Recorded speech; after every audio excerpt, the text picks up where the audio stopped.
This is JLB Sports TV. If you prefer me to idiots like Charles Barkley, keep watching me just to lock to discover sports harmony. So last night the Red Sox suffered a loss of insanely epic proportions. Last night in Baltimore, the Orioles trailed the Red Sox 10-1 going into the 5th inning.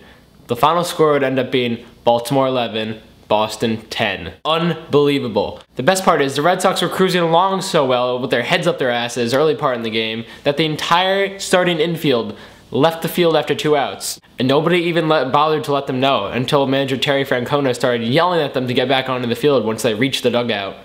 I mean, I guess the umps didn't care. And I'm sure the Orioles were glad to see the Sox leave the field after their ass kicking. But from there, it was all downhill. After about an hour rain delay, starter John Smoltz, who was absolutely mowing down Oriole hitters, was replaced by Justin Masterson, who promptly gave up 5 runs. Then Manny Klarman gave up a hit, Hideki Okajima gave up 4 runs, and then Takashi Saito gave up a hit. And then after that, Jonathan Papelbon blew the save. Unbelievable. Literally, the entire Red Sox bullpen, outside of Ramon Ramirez, got completely torn to shreds by the Orioles last night. Good thing Ramirez didn't pitch because, you know, he's on my fantasy team and all. But at some point, I think that Francona should let maybe Rocco Baldelli or Jason Bay or one of the fielders even pitch. I mean, they probably could have done a better job than the pitchers could. An old adage in baseball is, when the pitchers don't do their jobs, let the hitters clean up their mess, you know, back them up with some run support. But in this case, the hitters should help them by pitching. The best bullpen in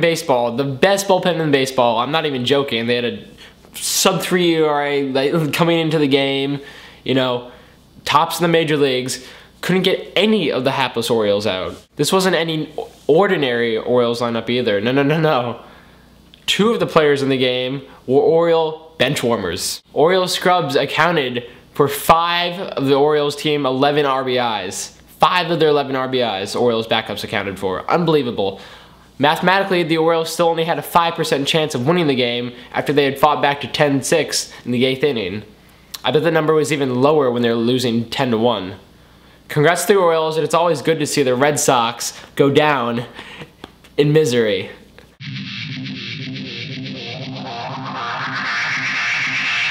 Pujols watch. Right now, the Cardinals' first baseman, Albert Pujols, says, I'm reading the stats off right now. He's hitting .332 with 30 home runs, 77 RBIs, has a .453 on-base percentage, and a .743 slugging percentage. He also has 19 doubles, 60 walks to only 32 strikeouts. Oh, and he has 9 steals. Would you look at that? ESPN.com projects him, if he stays on this pace for the rest of the season, to end up with 62 home runs, 159 RBIs, 124 walks, 66 strikeouts, 19 stolen bases, and a solid 39 doubles. Mind-blowing stuff. He's only going to end up with 132 hits, ESPN.com projects.